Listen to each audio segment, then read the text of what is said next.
Just a reminder, these are all my opinions and are of course subject to change. This is all subjective after all. Discussion is always welcome, just don't be a butthead. Hollywood has a knack for pumping out remakes of properties all the time, at varying levels of quality. Whether they're fresh and new ideas, or reimaginings that don't always hit the mark, to the downright stupid and pointless ones. The original Hellboy movies with Ron Perlman are honestly incredible, and they even have somewhat of a cult following and people that are very dedicated to them. This remake, however, is a very bad attempt with very little passion. Yeah, that's right. We're talking about the 2019 booger that is Hellboy. I think the first thing I should address is I have never read any of the comics about Hellboy. All my knowledge of Hellboy comes from the ones with Ron Perlman, and that is it. So I can't judge if this one or the older ones are accurate to the comics of this character, but I can say if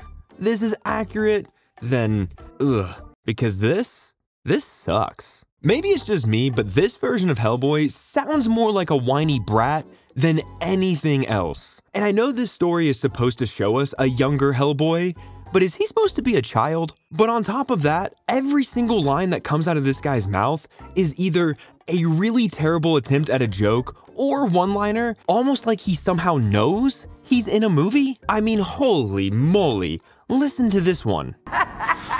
Lady, quit while you're ahead. No! Or it's just him complaining about how no one understands him and how he isn't sure if he's a monster or a good guy. So I'm gonna do my best to try to walk you through the plot and all its boogerness. Basically, there's an evil witch played by the Monster Hunter superstar herself, Mila Jovovich, who wants to destroy humanity and let monsters rule the earth. A giant warthog has put her back together from her 2,000 years of being cut up by King Arthur and stuffed into a bunch of boxes. And so Hellboy kinda stumbles his way along and inevitably stops her. I think the problem with this movie is the fact that the ultimate showdown doesn't happen until the last 15 minutes. And everything leading up to that is weirdly paced and is way too much information dumping. The movie starts with Hellboy going to Mexico because his friend went missing on an assignment. It turns out his friend was turned into a vampire and Hellboy is forced to kill him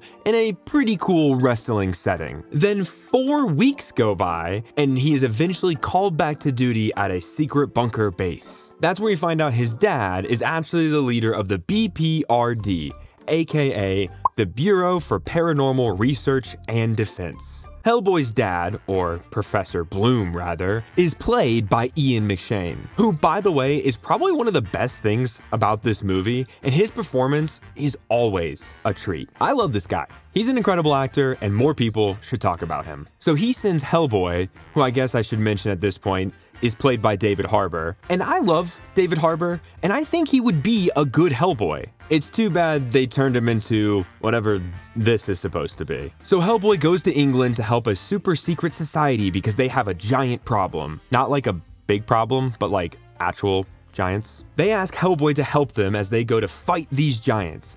But in an unsurprising plot twist, they betray Hellboy and stab him over and over again. But the giants also show up because they led Hellboy right to where the giants were and decided to ambush him where the giants were. It's a very weird and stupid plan that makes no sense. Why would you go to where the man-eating giants are and then try to kill Hellboy? Just shoot him in the head while he's asleep or something. So the giants kill all of them, no shock there, and Hellboy 1v3s them, even though he was just stabbed like 20 times. Then he just passes out in the river. He wakes up in the apartment of Grace, a girl who he just so happened to save when she was a baby, and now she can speak to dead people.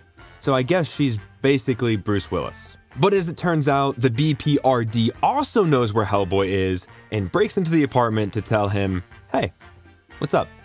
Where you been? That's when Daniel Day Kim's character, Daimyo, who is also a Catman, he's introduced and the trio goes off after the Witch Queen. However, during their scuffle with the Witch Queen, Grace gets poisoned and Hellboy takes her to Merlin. But Merlin tells Hellboy he is the son of Satan and King Arthur's relative, making Hellboy an heir to Excalibur, which can kill the Witch Queen once and for all. and Hellboy and the Witch Queen finally have an epic standoff. Psych! It's beyond anticlimactic, and this movie cannot decide how tough or powerful Hellboy is. We saw him get stabbed over and over, then take down 3 giants. Yet in this final fight, he gets hit like twice, and he's basically down for the count. Even when Daniel Day Catman joins the fight, he gets wrecked immediately. So the Witch Queen kills Hellboy's dad and tries to convince him to join her and be her king. To be fair to this movie, it does attempt to show Hellboy dealing with his struggle of whether or not he's a good guy or just another monster. In a movie with better dialogue, I think this plotline could be interesting. But like I said before, he just sounds like a whiny loser. But in the end, Hellboy cuts off her head, says a bad one-liner, and the end. There are things in this movie that I did enjoy though. The fight with the giants is actually pretty fun and showcases some really good violence, and Hellboy gets to flex how dangerous he can be. I also commend this version for being R-rated and leaning into the use of gore and violence. I'm pretty sure I can't show it on YouTube, but when the demons emerge from hell and start killing people, it's pretty graphic. Now, my favorite part was when we get a World War II flashback and some guy named the Lobster shows up and starts killing Nazis and branding them with a lobster claw? It feels like Captain America, but if Captain America was created to be a joke. What else? What else? Yeah, that's about it for what I liked. The final fuck you this movie gives is a tease to Abe Sapien at the very end. Yet another movie that thought it had a chance at a sequel. Hellboy 2019 is just not a good movie. It lacks the love and care the previous ones had, and overall is just a bad remake and adaptation all rolled into one. I never want to watch this movie again, just plain garbage. Hey everyone, if you enjoyed this video, check out my review on the movie Knowing. Don't forget to like and subscribe, and comment down below what movie you'd like to see me cover in the future.